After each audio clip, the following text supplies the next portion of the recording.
مفتی طارق مسعود کے بیانات کے لیے مفتی صاحب کے آفیشیل چینل مفتی طارق مسعود سپیچز کو سبسکرائب کریں۔ ایک آدمی کو میں نے کہا بھائی آپ پیشاب میں احتیاط نہیں کرتے چھینٹوں ان چیزوں سے، یا آپ کو جو ہے نا تو عذاب قبر ہے۔ اس نے کہا یار قبر آئے گی تو دیکھیں گے یار، ہو سکتا ہے بخش دے اللہ تعالیٰ، ابھی دیکھا نہیں ہے نا عذاب قبر، اس لیے کیا کہہ رہا ہے یار ہو سکتا ہے اللہ کوئی نیکی کام آ جائے اللہ بخش دے۔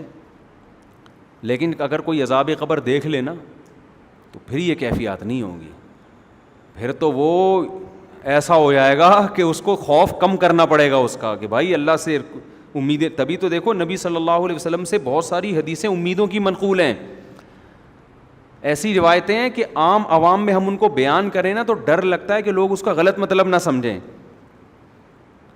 مثال کے طور پر ایک حدیث میں آتا ہے رسول اللہ صلی اللہ علیہ وسلم نے صحابہ سے فرمایا اگر تم سب لوگ گناہ بالکل چھوڑ دو، کبھی کسی سے گناہ ہو ہی نہیں، کوئی غلطی نہیں ہوتی کسی سے، اللہ تمہیں ختم کر دے گا، مار دے گا ایسی قوم کو۔ اللہ ایسی قوم پیدا کرے گا جس سے گناہ ہو، پھر وہ اللہ سے توبہ کریں، اللہ کو توبہ پسند ہے، صحیح حدیث ہے۔ اب اگر صرف آپ اتنی حدیث پبلک کے سامنے بیان کر دیں تو اس سے تو لوگوں کو گناہ پہ جرت ہوگی کہ نہیں ہوگی؟ لوگ کہیں گے یار ہم خام خواہ میں بچ رہے ہیں، بلا وجہ گناہ کر لیں گے پھر توبہ کر لیں گے، کیونکہ اللہ کو گناہ سے بچنے والے بالکل بھی پسند کیا خیال ہے؟ اللہ تو کہہ رہا ہے گناہ سے بالکل بچو گے تو میں تو مار کے ختم کر دوں گا، ایسے لوگ مجھے چاہیے ہی نہیں۔ بھائی بات یہ کہ یہ جن کو خطاب کیا جا رہا ہے نا ان کے دلوں میں آگ کا اتنا خوف پیدا ہو گیا تھا، اتنی جہنم کی آگ کا ڈر کہ حضرت عمر رضی اللہ تعالیٰ عنہ کے تو رو رو کے یہاں نالیاں بن گئی تھی اللہ کے خوف سے۔ یہ لوگ آپ کے سامنے بیٹھے تھے، اتنا خوف کا غلبہ تھا حضرت عمر میں، وہ کہتے تھے کہ قیامت کے دن اللہ مجھے جنت نہ دے، بس میرے گناہ معاف کر دے میری نیکیوں کے بدلے، تو بس مجھے یہ بھی قبول ہے، مجھے ڈر ہے کہ میں پکڑا نہ جاؤں کہیں۔ حضرت ابو بکر پہ ایسا خوف کا غلبہ، گھاس کا تنکا اٹھا کے کہتے کاش میں گھاس کا تنکا ہوتا، میں مٹی ہوتا، انسان نہ بنتا تاکہ حساب نہ ہوتا۔ ایسا ان کے دماغوں پہ ایک حساب کتاب کا خوف مسلط تھا، لیکن یہ کیفیت ان کی بھی ہر وقت نہیں ہوتی تھی، تو ایسے لوگوں سے امکان تھا کہ کوئی چھوٹا موٹا گناہ ہو جائے، تو جب ہو جاتا پھر وہ کیفیت بحال ہوتی تو ان کو خوف کا بہت غلبہ، اتنا خوف کہ اس سے انسان عمل میں پیچھے، مایوسی پیدا ہونے لگتی ہے کہ یار ہم تو نیک بن ہی نہیں سکتے، چھوڑو جنت میں جانے کی۔ جیسے ایک آدمی کو پتہ ہے میں کامیاب ہو ہی نہیں سکتا تو وہ امتحان کی تیاری کرنا چھوڑ دیتا ہے، تو ایسے لوگوں کو کیا کہا جاتا ہے؟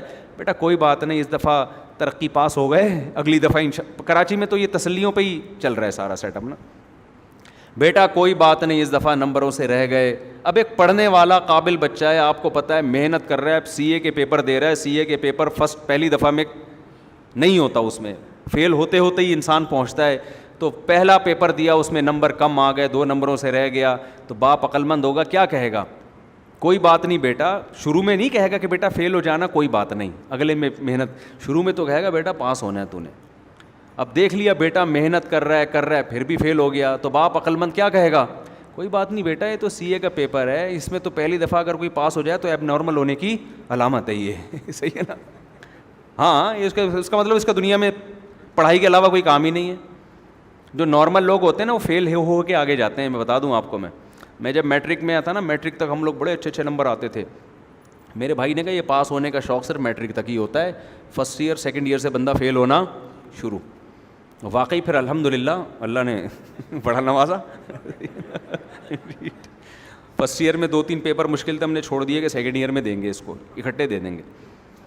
تو اور ذہین لوگ مشکل سے ہی پاس ہوتے ہیں، یہ بھی میں آپ کو بتا دوں، ان کا دماغ ادھر ادھر چلتا بہت ہے۔ لڑکیاں جو پڑھائی میں اتنی آگے ہیں نا، یہ ذہین ہونے کی علامت نہیں ہے، یہ ان کی فکر کیا ہوتی ہے، وہ محدود ہوتی ہے نا، ان کو پڑھائی ہے تو پڑھائی۔ آدمی کے پاس تو اتنے مسئلے ہیں، وہ چھوڑو ابھی کیا کیا مسئلے آپ لوگ کے، وہ تو گھومتا رہتا ہے اس کا دماغ۔ وہ اگر خود پڑھ رہا ہوگا اور کوئی اس کی کلاس فیلو شوق سے پڑھ رہی ہوگی تو اس کو وہ پڑھتی بھی زیادہ اچھی لگ رہی ہوگی کتاب کی نسبت کہہ رہے یار سبحان اللہ، اصل تو یہ ہے ٹھیک ہے نا، اس کا دماغ ایک جگہ ٹکتا نہیں ہے، پھر سوچتا ہے، پھر وہ سیاسی حالات اور پھر بہت سارے آدمی کے دماغ میں نا چیزیں بھری ہوئی ہوتی ہیں. پڑھائی میں نمبر لانے والے دو قسم کے لوگ ہوتے ہیں, یا تو بہت محنتی ذہین یا بہت بے وقوف. یا تو بہت ہی محنتی ہو نا وہ بھی چلے جاتے ہیں, یا میں نے پڑھائی بہت بے وقوف لوگوں کو دیکھا ہے کہ نمبر اچھے آ رہے ہوتے ہیں رٹے لگا لگا کے. درمیانی طبقہ تو تھوڑا سا اس میں دماغ ہونا, وہ پھر بہت مشکل سے پڑھائی, وہ ٹکتا ہی نہیں ایک جگہ. وہ پھر کبھی وہ بیٹھتا ہے تو کہتا ہے یار ڈاکٹر کی میڈیکل کالج میں پڑھتا ہوں تو ٹھیک ہے تیاری کرتا ہوں. پھر کہتا ہے میڈیکل کالج جب تھوڑا مشکل لگتا ہے کہہ رہے ہیں انجینئر بن جاؤ نا, میڈیکل کالج کی کیا ضرورت ہے. اگلے دن وہ کہتا ہے چلو انجینئرنگ پڑھتا ہوں. پھر کہتے ہیں انجینئرنگ چھوڑو بزنس میں دیکھو کتنا پیسہ ہے یار. اگلے دن یہ ہمارے یہاں لڑکے بیٹھے ہوئے پلان بنا رہے ہوتے ہیں, پھر وہ بزنس کی طرف آئے گا, پھر کہتا ہے ان سب چھوڑو 4 شادیاں کرو رزق خود بخود آئے گا. مفتی صاحب کا بیان ہے, آخر میں یہاں کے اینڈ ہوتا ہے, ٹھیک ہے نا, کہ یار شادیاں کرو بچے پیدا کرو, اللہ کہتا ہے شادیاں کرو رزق خود بخود چھپڑ پھاڑ کے آئے گا. تو یہاں پھر وہ کسی کام کا رہا ہی نہیں, تو دماغ اس کا گھومتا ہے. تو میں کیا بات کر رہا تھا, کہاں سے کہاں اتنی باتیں منتشر ہو رہی ہیں. نہیں وہ تو چل رہا تھا, یہ مثالیں یہاں کہاں سے آئیں. میں یہ عرض کر رہا تھا کہ 2 جذبے ہوتے ہیں نا انسان میں جو اس کو موٹیویٹ کرتے ہیں. نہیں یہ مثالیں یہاں کہاں سے آنا شروع ہو گئیں. ہاں میں عرض کر رہا تھا کہ دیکھو نبی صلی اللہ علیہ وسلم نے کن صحابہ کو یہ حدیث بتائی. میں CA کی مثال دے رہا تھا کہ یار ایک پیپر رہ گیا تو باپ کیا کہتا ہے کہ بیٹا یہ تو سب کہ رہ ہی جاتا ہے, یہ تو سب کا رہتا ہے, کوئی بات نہیں اگلے میں ٹرائی کر لینا. تو صحابہ کی حالت یہ تھی کہ وہ گناہ کو, حضرت عبداللہ بن عباس کہتے ہیں ہم نبی کے دور میں کوئی کسی سے گناہ ہو جاتا نا تو ہمیں ایسا لگتا تھا جیسے کوئی پہاڑ ہے ہمارے اوپر گرنے والا ہے, ایسا اللہ کا خوف ہوتا تھا. آپ خود دیکھو نا ایک صحابی سے زنا ہوا, نبی سے آ کے کہہ رہے ہیں کہ مجھے رجم کریں, پتھر مار کے ہلاک کریں. نبی نے ان کو نکال دیا اپنی محفل سے کہ جاؤ, بتا دیا گویا بزبان حال کہ توبہ کرو بس اللہ سے. تسلی نہیں ہو رہی, دوبارہ آئے یا رسول اللہ آپ مجھ پہ حد جاری کریں. عورت بھی ایسا کر رہی ہے, عورت کا دل تو بہت کمزور ہوتا ہے, وہ تو پتھر مارنا اس کے لیے مشکل ہے. وہ یہ منظر نہیں دیکھ سکتی کہ لوگ کسی کو پتھر مار رہے ہوں, اور وہ نبی کے پاس صحابی آ رہی ہیں یا رسول اللہ مجھ سے زنا ہو گیا آپ مجھ کو رجم کریں. نبی نے ان کو بھیج دیا واپس, جاؤ, یعنی اشارہ کر دیا کہ بھئی اللہ سے توبہ کرو. دوبارہ آئیں, چوتھی بار آئیں تو نبی نے کہا کہ تمہیں حمل ہے, واپس چلی جاؤ. وہ اگر دوبارہ نہ آتی نبی ان کے پیچھے کسی کو نہیں بھیجتے. کتنا خوف, بچہ جن لیا, بچہ لے کر آئیں, یا رسول اللہ اب اس کی جان ضائع نہیں ہوگی کیونکہ بچے کا کیا قصور تھا, آپ مجھے رجم کریں. نبی نے فرمایا اگر تمہیں رجم کر دیا تو اس بچہ تو ماں کے بغیر یہ اس کی تو تربیت ہی نہیں ہو سکے گی, یہ تو روٹی پانی کا محتاج ہے. دوبارہ چلی گئی, 7 سال کا بچہ ہوا نا روٹی کھانے کے قابل. کتنا ڈیلے کیا نبی نے ان کو کہ یہ واپس نہ آئیں. وہ واپس آئیں, بچے کے ہاتھ میں روٹی کا ٹکڑا کہ یہ خود کھاتا ہے اب. تو پھر ان کو رجم کیا, جنازہ پڑھایا نبی نے. حضرت عمر نے عرض کیا یا رسول اللہ ایک عورت نے زنا کیا, آپ جنازہ پڑھا رہے ہیں. تو نبی نے فرمایا لقد تابت توبۃ لو قسمت بین 70 من اہل المدینہ لوسعتهم. اے عمر اس نے ایسی پیاری توبہ کی ہے کہ اگر مدینہ کے 70 کبیرہ مرتکب گناہ گاروں میں اس کو ڈیوائیڈ کیا جائے نا تو ہر ایک کی بخشش کے لیے کافی ہو جائے. 70 آدمیوں کی توبہ اس ایک نے کی ہے, اکیلی نے. تو ایسے خاندانی لوگ تھے, گناہ شیطان نے کرا دیا. ان کو یہ کہا جا رہا ہے, امیدیں دلائی جا رہی ہیں, اتنے مایوس نہ ہو, کوئی بات نہیں, ہو گیا گڑگڑاؤ اللہ کے سامنے. یہ گڑگڑانا بھی اللہ کو پسند ہے, اور اتنا پسند ہے کہ اگر سارے ہی نیک بن جائے نا ایسے صوفیوں کو اللہ ختم کر دے گا. اللہ کہے گا معافی مانگنے والے کہاں گئے بھائی. تو یہ ان کے بارے میں, ہمارے بارے میں قطعاً نہیں ہے کہ ہم کہیں یار اچھا ہوا ہم بھی گناہ کر رہے ہیں. بھائی ہم تو, وہ ہماری کیفیات ہی نہیں بن رہی گناہ کر کے, وہ ہمیں خوف ہی پیدا نہیں ہو رہا.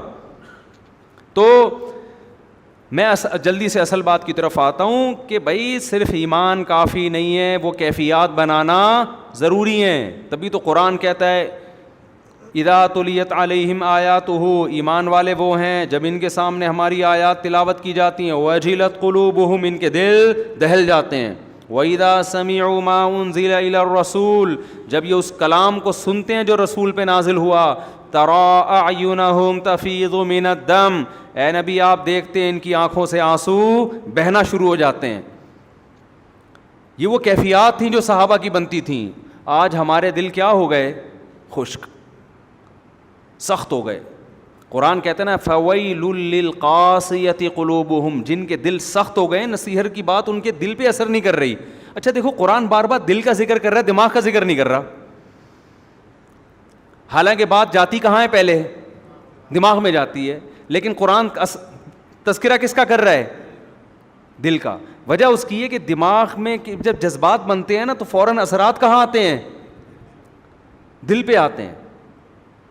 آپ کی بیوی آپ سے کہے نا مجھے آپ سے محبت ہے, آپ کو اگر بیوی سے عشق ہوگا, ایک دم آپ کے دل کی دھڑکن, کوئی اجنبی لڑکی آپ سے اگر کہے کہ مجھے آپ سے بہت محبت ہے, کہ کسی کنوارے چھڑے چھاٹ سے کہے, دل ایک دم کنٹرول سے باہر ہو جائے گا نا, یوں یوں یوں جا رہا ہے, اس کو قابو میں رکھنا مشکل ہو جائے گا, اٹیک نہ ہو جائے, اچھل اچھل کے آئے گا. تو اثر دماغ پہ ہو رہا ہے یا دل پہ ہو رہا ہے؟ دل پہ ہو رہا ہے, دل ہلے گا اس کا. لیکن بیوی صبح سے شام بولتی رہے کہ مجھے آپ سے محبت ہے, آدمی کہتا ہے کوئی تیرے اس کے علاوہ وہ کام نہیں ہے. وجہ کیا ہے؟ وہ جذبات کیا ہو گئے؟ ختم. تو دماغ تو ہلے گا, دل پہ اتنا سا بھی اثر نہیں ہو, اور اگر ہوگا بھی تو الٹا ہوگا, یعنی الٹا اثر. جیسے کوئی خاتون شادی سے پہلے کہہ دیتی نا آئی ہیٹ یو, تو وہ والا اثر ہوگا, اس میں جو دل ہلتا نا یہ والا ہلنا شروع ہو جائے گا, اس طرح کا دل ہلتا ہے. تو ہاں, تو قرآن کیا کہہ رہا ہے؟ قرآن ساری کیفیات کس کی ذکر کر رہا ہے؟ دل کی. وجہ کیا ہے؟ یہ بتانے کے لیے کہ صرف ایمان کافی نہیں ہے, عمل کے لیے کس کا بننا ضروری ہے؟ دل. دل کی دھڑکنیں, دل کی دھڑکنوں میں ایمان پیدا ہو جائے, دل کی دھڑکنوں سے پتہ چلے کہ مومن ہے. اب سوال وہی میں جلدی سے جواب دے دیتا ہوں, بہت سوال کر لیے کہ یہ کیفیات پیدا کرنا ضروری ہے یہ نہیں, تو پتہ چل گیا نا. یہ صحابہ کرام میں یہ کیفیات تھیں, تبھی میدان جنگ میں تلواریں چل رہی ہیں. اور ایک صحابی نے منت مانی تھی, اللہ دوبارہ جنگ ہوئی تو دیکھ میں کیا کرتا ہوں. جب دیکھا جنگ چھڑ رہی ہے, یہ کھجور کھا رہے تھے, انہوں نے کہا چلو کھجور ختم کر کے جنگ میں جاتا ہوں. لیکن کہا کہ جنت قریب کھڑی ہوئی ہے بھائی, جنت میرے سامنے, اللہ کی قسم یہ کھجور کھانے کا زمانہ بہت طویل ہے, اتنی دیر میں جنت, نہ ابھی جاؤں گا. اور لڑے اور اللہ کی راہ میں شہید ہو گئے. اور ہماری جو جنت پہ کیفیات بنتی ہیں, جنت پہ بیان سن لیا, یہ نہریں, یہ حوریں, تھوڑا سا خیال آتا ہے اچھا ٹرائی کر کے دیکھتے ہیں, تو ایک دن بمشکل اٹھے گا جیسے قبر سے مردے کو اکھاڑا جا رہا ہے, فجر میں آ کے کھڑا ہو جائے گا فجر میں بس. اس کے بعد پھر 6 مہینے تک مارکیٹ سے شارٹ, ورنہ تو یہ بھی نہیں ہوگا. تو دم میں آگ لگانے کے لیے علماء کہتے ہیں 2 کام کر لیں. آپ سمجھتے ہو کیا کر لیں؟ 2 کام. ایک استحضار, جس چیز کو انسان بار بار سوچتا ہے نا وہ آپ کے لاشعور کا حصہ بننا شروع. وہی مثال دیتا ہوں, آپ کھڑے ہوں اور وہی گٹر کھلا ہوا ہے, لوگ کہہ رہے ہیں نہیں جاؤ, آپ وہاں کھڑے ہو کر تھوڑی دیر سوچیں, بیٹا ذرا سوچ لے, اگر گیا اور پاؤں اندر آیا تو تھوڑا سا کوئی یوٹیوب پہ ویڈیو لگا کے گٹر میں گرتے ہوئے لوگوں کی دیکھ لے. تو دیکھ نہیں سکتا, سوچ تھوڑی دیر. جب بہت زیادہ سوچیں گے نا, آہستہ آہستہ آپ کی وہ کیفیات بننا شروع, آپ کے دل میں خوف پیدا ہونا شروع. آپ ماشاء اللہ 130 کلو کے ہو گئے, گول ہو گئے, اب آپ لمبائی چوڑائی آپ کی کیا ہو گئی؟ برابر. مٹھائی کے لڈو آپ کے سامنے, رسگلے پڑے ہوئے ہیں. کسی نے کہا یہ رسگلے, دوسرے نے کہا بھائی تو اپنا موٹاپا دیکھ, شوگر ہو سکتی ہے, بلڈ پریشر ہو سکتا ہے. آپ نے کہا بے یار وہ دیکھا جائے گا, ابھی تو کھاؤ. لیکن کھانے سے پہلے استحضار کریں آپ. 2-4 اپنے پرانے دوستوں کو ہسپتالوں میں دیکھیں جا کے, یا تصور کریں یار اس دن فلاں کا انتقال ہوا تھا, ایسے یوں پڑا ہوا تھا, ہیں بھائی تختے پہ, ایسے ہی ہوگا نا, ایسے تختے پہ پڑا ہوا تھا, اچھا بھلا ہٹا کٹا تھا, اس دن فلاں کو برین ہیمریج ہوا تھا, اب وہ تھا, اب ہے بولو, اس کا جنازہ اتار رہے تھے ہم قبر میں. جب یہ سوچنا شروع کریں گے نا تو وہ لڈو میں آپ کو وہ لڈو زہر لگنا شروع ہو جائیں گے, آپ کو اس میں سانپ کے پھن نظر آئیں گے. سمجھ رہے ہو کہ نہیں سمجھ رہے؟ سانپ کے پھن نظر آئیں گے اس کے اندر. آپ اگر جتنا سوچو گے اتنا وہ زہر لگے گا آپ کو. اتنا زہر لگے گا. تو مریضوں کا جب انسان سوچتا ہے نا بھائی وہ بھی ان کے ساتھ یہ ہو گیا, ان کے ساتھ, جب سوچتا ہی نہیں ہے تو پھر پھوڑتا چلا جائے گا. یقین تو ہے کہ ایسا ہوگا لیکن استحزار نہیں ہے, اس کو کہتے ہیں استحزار. استحزار کا مطلب حاضر کرنا کسی چیز کو, دماغ میں لائیں اس کو